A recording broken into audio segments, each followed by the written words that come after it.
Hello నమస్తే welcome back to my YouTube channel వేసీ paradise. I am Gajavalli Sai Sahithi. ఈరోజు Sankranti special పిండి వంటలు సిరీస్లో భాగంగా చెక్కలు ఎలా చేసుకోవాలో చూపించబోతున్నాను. ఎండుకారం ఏమాత్రం యూజ్ చేయకుండా పచ్చికారంతో చెక్కలు ఎలా చేసుకోవాలో నేను ఇప్పుడు మీకు చూపిస్తాను. Let's begin the recipe process. First ఒక మిక్సర్ జార్ తీసుకొని అందులో 15 నుంచి 20 పచ్చిమిర్చి తీసుకోవాలి. తర్వాత ఇందులో గుప్పెడంత కొత్తిమీర, గుప్పెడంత కరివేపాకు వేసుకోవాలి. నెక్స్ట్ ఇందులో 4 ఇంచులంత అల్లం, టేస్ట్కి తగినంత కల్లుప్పు వేసుకొని కోర్స్గా గ్రైండ్ చేసుకోవాలి. ఇప్పుడు దీనిని ఒక బౌల్లోకి ట్రాన్స్ఫర్ చేసుకొని అందులో 2 కప్స్ బియ్య పిండి వేసుకోవాలి. నేను ఇక్కడ ప్రతి ఒక్క ఇంగ్రీడియంట్ కూడా 2 కప్స్ బియ్య పిండికి సరిపడా చెప్తున్నాను. తర్వాత 2 టేబుల్ స్పూన్స్ వెన్నని యాడ్ చేసుకొని బాగా కలుపుకోవాలి. ఇక్కడ నేను ఇంట్లో తయారు చేసిన వెన్నని యూజ్ చేశాను. వెన్న తయారు చేసే విధానం కమింగ్ వీడియోస్లో రాబోతుంది. మిస్ అవ్వకుండా చూడాలంటే ఛానల్ని ఖచ్చితంగా సబ్స్క్రైబ్ చేసుకోండి. తర్వాత ఇందులో కొంచెం వాటర్ని యాడ్ చేసుకుంటూ పిండి కొంచెం దగ్గరికి వచ్చేంత వరకు మిక్స్ చేసుకోవాలి. పిండి ఈ స్టేజ్కి వచ్చిన తర్వాత ఇందులో 1 టేబుల్ స్పూన్ జీలకర్ర, 1 టేబుల్ స్పూన్ వాష్ చేసి ఉంచుకున్న పెసరపప్పును వేసుకొని మరొక్కసారి మిక్స్ చేసుకోవాలి.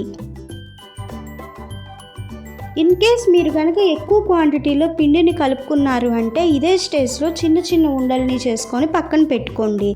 ఇక్కడ నేను కొంచెం క్వాంటిటీలోనే పిండిని తీసుకున్నాను కాబట్టి పిండి మొత్తం కూడా దగ్గరికి వచ్చే విధంగా మిక్స్ చేసుకున్నాను. ఇలా రెడీ అయిన పిండిని ఒక 5 మినిట్స్ పక్కన పెట్టుకున్న తర్వాత ఇక్కడ చూపిస్తున్న విధంగా చిన్న ఉండల్ని చేసుకోవాలి. ఇప్పుడు పూరీ ప్రెస్ని తీసుకొని దానిపైన ఒక పాలిథిన్ కవర్ని వేసుకొని రెడీగా ఉన్న పిండి ఉండని పెట్టుకొని దానిపై నుంచి ఇంకొక పాలిథిన్ కవర్ని పెట్టుకొని ఇక్కడ చూపిస్తున్న విధంగా 3 టైమ్స్ ప్రెస్ చేసుకోవాలి. ఇప్పుడు మూత తీసి చెక్క షేప్లో రెడీ అయిన పిండిని తీసి పక్కన పెట్టుకోవాలి. ఇదే విధంగా పిండి మొత్తాన్ని కూడా చెక్కల షేప్లో రెడీ చేసి పక్కన పెట్టుకోవాలి. ఇప్పుడంటే మనం ఈజీగా అయిపోవడానికి ఇలా పూరీ ప్రెస్ని యూజ్ చేస్తున్నాం, కానీ పాత రోజుల్లో అయితే ఒక క్లాత్ తీసుకొని పల్చగా చెక్క షేప్లో చేసుకునేవారంట. నిజంగా వారంతా చాలా గ్రేట్ అనిపిస్తుంది.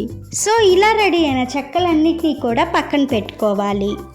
ఇప్పుడు స్టవ్ మీద ఒక కడాయి పెట్టుకొని డీప్ ఫ్రైకి సరిపడా ఆయిల్ వేసుకొని హీట్ అయిన తర్వాత ఒకదాని తర్వాత ఒక చెక్కని ఆయిల్లో వేసుకుంటూ లో టు మీడియం ఫ్లేమ్ మీద లైట్ గోల్డెన్ బ్రౌన్ కలర్ వచ్చేంత వరకు ఫ్రై చేసుకోవాలి.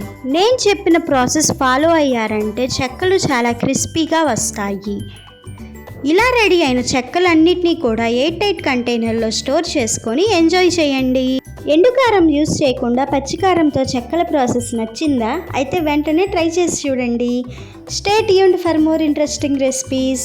Please do watch, like, share, comment and subscribe to my YouTube channel. Thank you for watching. Bye bye.